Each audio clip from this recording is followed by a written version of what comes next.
Time once again for the Sean Kiracofe. Coach, how are we doing today? This last week of the season. Yeah, very good. And I think the best part is that the next season is just right around the corner, so we won't have that much of a hiatus for our shows. It will literally be the shortest off season ever. Yes. Right. But let's talk about this final week. We'll do that in a second. New Orleans on Thursday, Nichols on Saturday. I feel like those are two very winnable matches that we'll get into. But a couple of quick thoughts from the this past week: Abilene on Thursday and Stephen F on Saturday. You mentioned it last week, wanting to see that fight, that competitiveness from the girls starting last week and through into this week, and certainly in that second set against Abilene, where we pushed it to, or made the long comeback or the late comeback there to force the extra points and all that sort of stuff. Just felt like, at least from my perspective, watching the matches that you got that out of those two matches. Absolutely did. Fantastic fight against ACU. And last year, ACU struggled with some injuries to some key players and just had some turmoil, so to speak.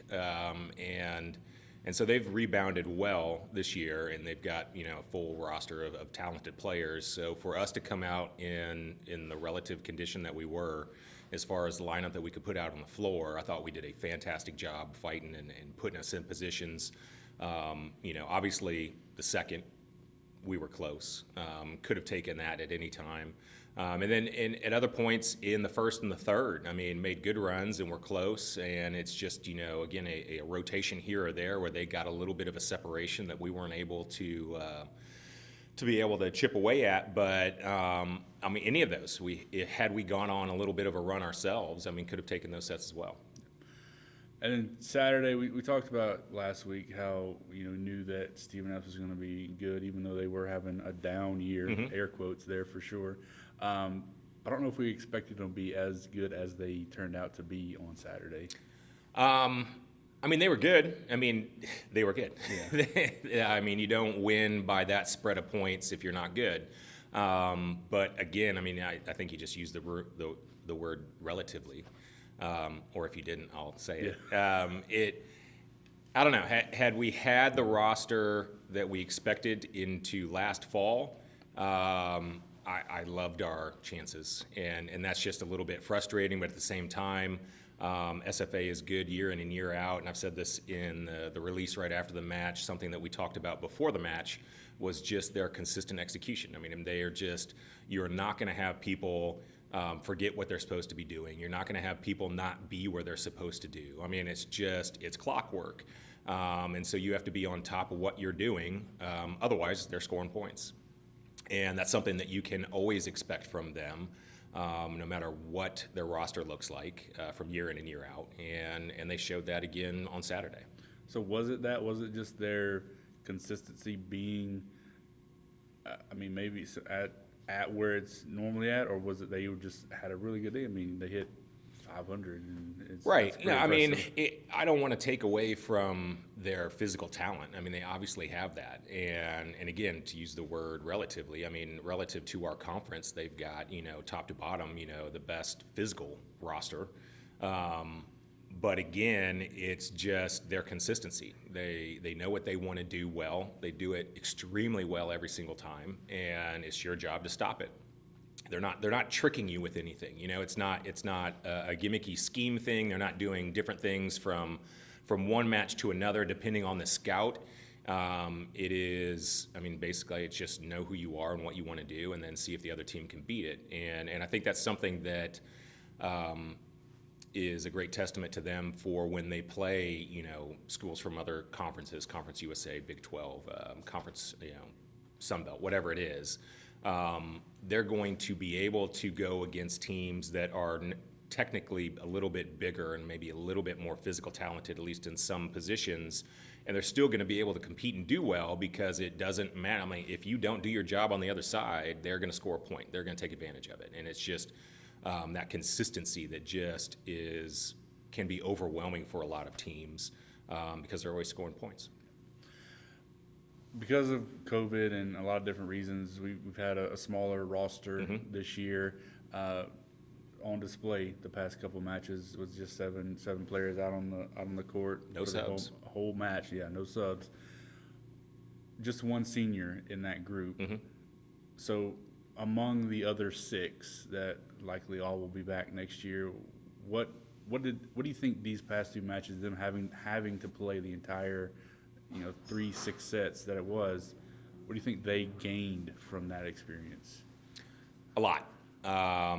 It is going to be something that pays off in the fall, and it may not feel like it right now, but I mean, just those game day reps are, I mean, it's just, there's no way to describe what I go back to the beginning of the season, our wins against La Tech and Grambling, and everyone's kind of feeling pretty good about themselves, and it doesn't matter how many times you talk about that match coming up against Sam Houston, that it's going to be different.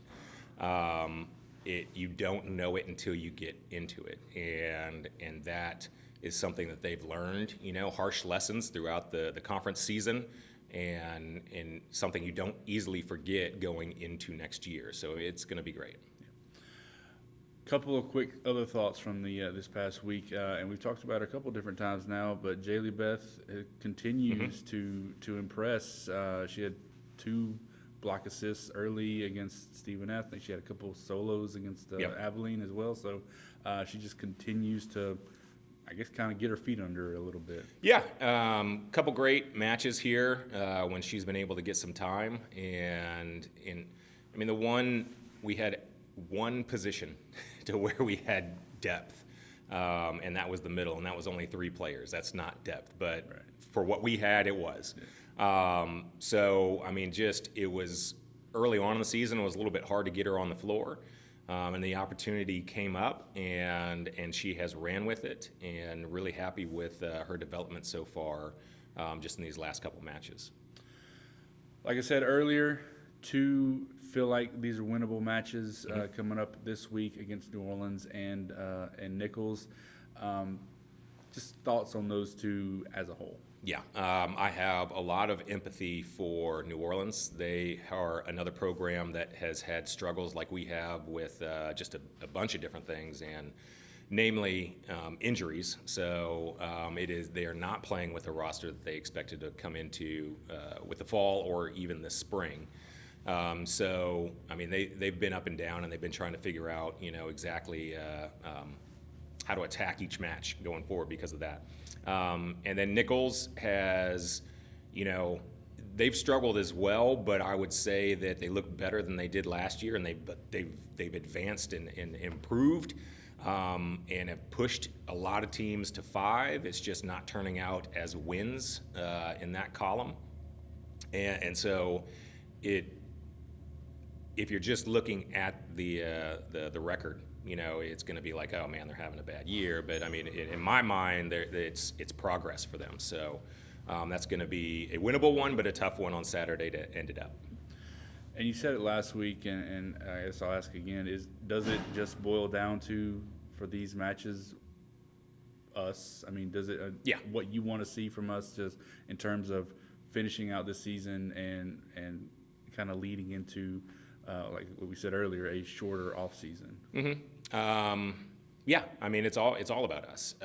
It's about us as far as with a young group. It's a little difficult to make in-match adjustments, and you can say, you know what? Remember what we did last year against this team, and we made this change, and we don't usually practice it. Nobody's been around, so you can't use those examples. And there was something very specific about ACU, and this is me kind of getting into the weeds a little bit. Towards the end of a couple of the sets, and I think I said this in the release, I take it as a small victory. They had to go to their senior experienced player to be able to close out those sets. And she was just taking great swings. And we had blocks in front of her, and she was just taking big swing, high hands, and just getting touches off the block. And it's something, if you have an experienced player that can do that, it's extremely difficult to defend. And she pulled it off in those moments. Seniors do that. And I could have done something that's a little unconventional to combat that, but I was out of timeouts. It is absolutely not something that I could scream from the sidelines and have any expectation that they would be like, yeah, I know what you're talking about. Let's do that. You know, I mean, it just wouldn't have worked. So I talked about it after the match, and it's like something, you know, we can work on when we have a little bit more practice time to be able to throw something in, because it's not something that you would normally do in any other match. So it's not something that we would fit into a practice schedule on a regular basis. But you get those moments when you have people that have been here for 2-3 years and have played. So I wandered enough that I forgot the original question. But I mean, it is just about, you know, player development in match moments to be able to carry on to our very short off season before we start playing next season right away. We circle back to what I Okay. asked. So good. Coach, appreciate you as always, and we'll talk to you again soon. All right, thank you.